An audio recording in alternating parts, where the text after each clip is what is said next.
और ये एक प्यारा सा भजन है गणेश वंदना, और अच्छा लगे तो जरूर लाइक सब्सक्राइब शेयर जरूर करिएगा भैया जी और दीदी जी। प्रेम से बोलिए विधाता गणेश भगवान की। और जरा ताली बजा के टोपी वाले भैया आप ही लोग 2-4 गो तो कम से कम ताली तो बजाइए, ताली बजा के आशीर्वाद दीजिए सभी लोग के कि गणेश देवा के हईन दू गो नारी, गणेश देवा के हईन दू गो नारी, गणेश देवा के हईन दू गो नारी।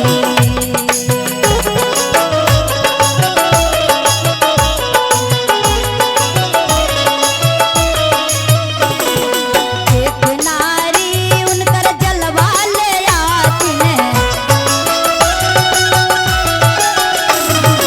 एक नारी उनकर जलवा ले आतीन,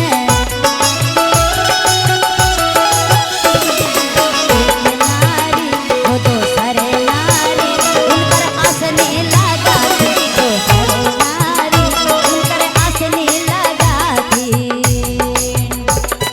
जय हो, क्या बात है।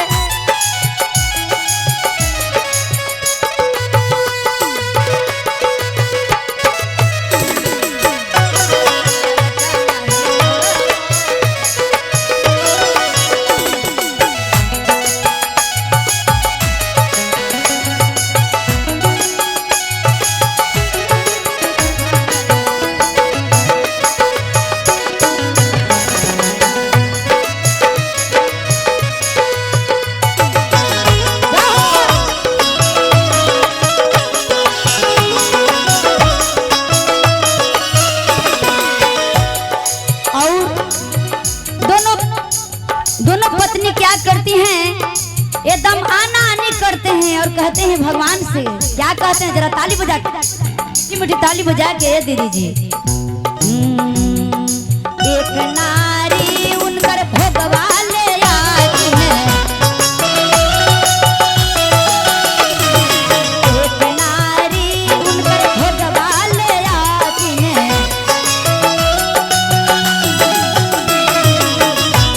दोसरे नारी वो दोसरे नारी उनकर भोगवा सजाती, दोसरे नारी उनकर भोगवा सजाती।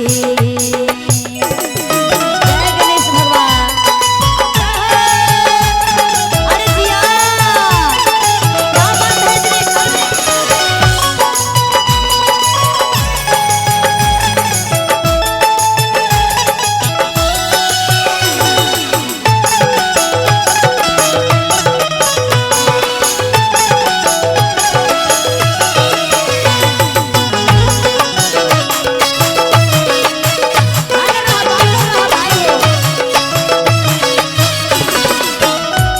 औरी का एकदम फेरा फाड़ी दोनों एकदम अगरा अगरा के गणेश भगवान के सजा रहलन है। और का कहलन, एक नारी उनकर आरती सजाती ने, एक नारी उनकर आरती सजाती ने,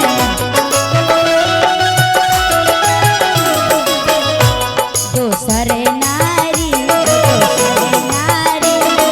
आरती उतारती, दोसरे नारी उनकर आरती उतारती।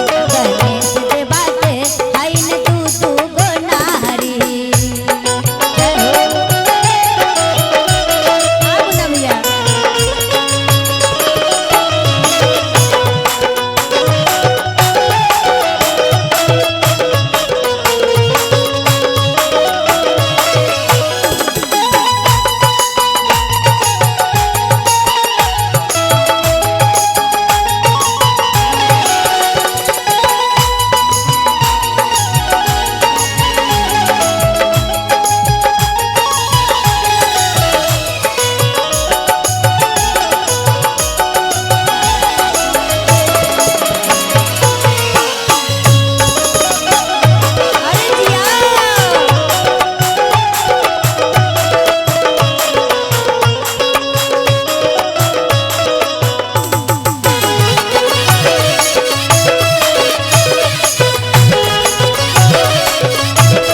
का खोलन कि एक नारी गेलन गाँव जे बारे में टोला मोहल्ला ने और सखी के बुला बुला के लैलन का कहलन।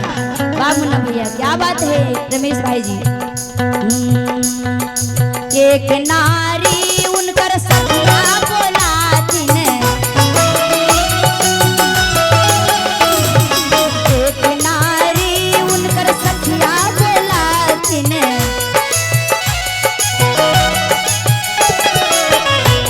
दूसरे नारी दूसरे नारी उनकर भजना सुनाती, दूसरे नारी उनकर भजना सुनाती।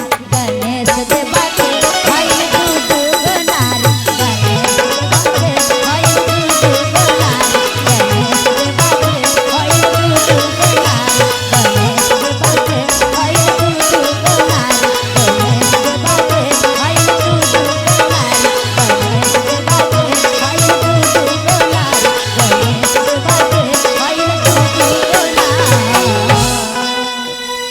गणेश देवा के भइल दू नारी। प्रेम से बोलिए विधरता गणेश भगवान की जय, गौरी के ललना की जय।